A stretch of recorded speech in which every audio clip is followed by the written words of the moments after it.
kehidupan yang sebenarnya. Seorang pria membeli sebuah bus sekolah kuning yang sudah tidak terpakai seharga $20.000 untuk membawa istri dan putrinya berkeliling dunia. Dia menghabiskan lebih dari 1 tahun untuk membangunnya kembali. Dia merenovasi bus yang sudah tidak terpakai itu menjadi sebuah rumah motor yang canggih. Meghan langsung berjalan menuju bus yang telah dipesannya. Dia tersenyum sambil menelpon istrinya untuk check-in. Bus ini sekuat mobil lapis baja. Saya tidak tahu mengapa mereka membuatnya begitu aman. Tapi Meghan tidak sabar untuk menandatangani surat-suratnya. Mengingat jaraknya 3.000 km dari rumahnya, Meghan tidak berhenti untuk apapun dalam perjalanan. Dia meminta temannya untuk membantunya menyetir. Dia mengambil kesempatan untuk melepas jok di belakang. Tanpa kursi itu, ia bisa bermain skateboard tanpa rasa tertekan. 3 hari kemudian, bus sekolah tiba dengan selamat di halaman belakang rumah Meghan. Istrinya adalah orang pertama yang melepas semua sekrupnya. Dia memberi putrinya gambaran tentang rumah masa depannya. Saya ingat ketika saya hamil, Meghan berjanji untuk mengajaknya melakukan perjalanan karavan. Saya tidak menyadari bahwa saya harus melakukan semuanya sendiri. Untuk merenovasi lantai, Meghan juga melepas pemanas ruangan.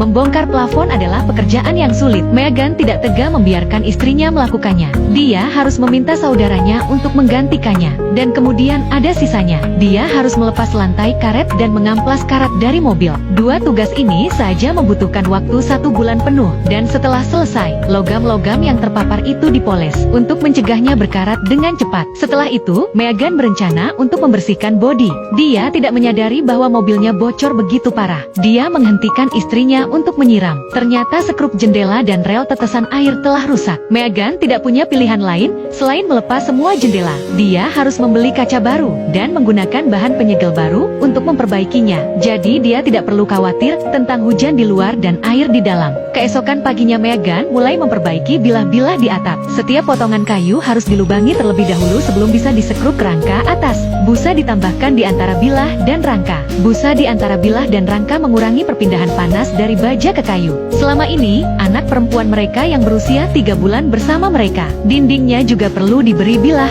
Pasangan ini kemudian membeli beberapa bantalan busa. Mereka hanya perlu memotong busa agar sesuai dengan lantai mobil. Kayu lapis juga perlu dipotong. Alas busa kemudian diletakkan di atas lantai dasar. Perekat memastikan bahwa busa tidak bergeser. Kemudian, Anda meletakkan lapisan kayu lapis di atasnya. Lubang-lubang saku dibuat di mana busa tidak bisa dilepas. Kayu lapis di sekelilingnya. Meghan belum pernah bekerja di bidang kayu sebelumnya. Tapi, demi menepati janjinya pada sang istri, dia bersedia untuk belajar. Ketika dia telah membungkus lantai dengan kayu dan menaruh batu bata berlubang di atasnya untuk mengatur bentuknya, dia mengambil kesempatan untuk menyapu lantai.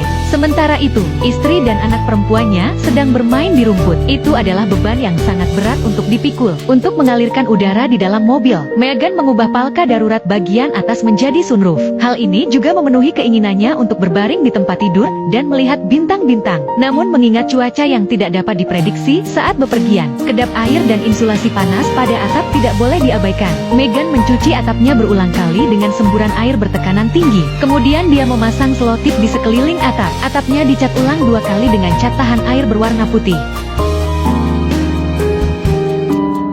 Warna putih memantulkan sinar matahari dengan sangat efisien. Hal ini mengurangi suhu ruangan dan menghemat listrik. Sebelum perabotan masuk, Meghan harus memasang ulang sirkuit listrik mobil dan membungkus semua kabel dalam saluran. Ini nyaman dan sederhana pada saat yang bersamaan. Bahkan hujan deras tidak menghentikan mereka. Mereka melakukan pengukuran interior. Mereka meminta istri mereka untuk merencanakan area dapur dan ruang tunggu. Sebuah bus yang pernah menampung puluhan orang sekarang sudah lebih dari cukup untuk keluarga beranggotakan 3 orang. Selanjutnya, mereka akan memulai renovasi interior secara resmi.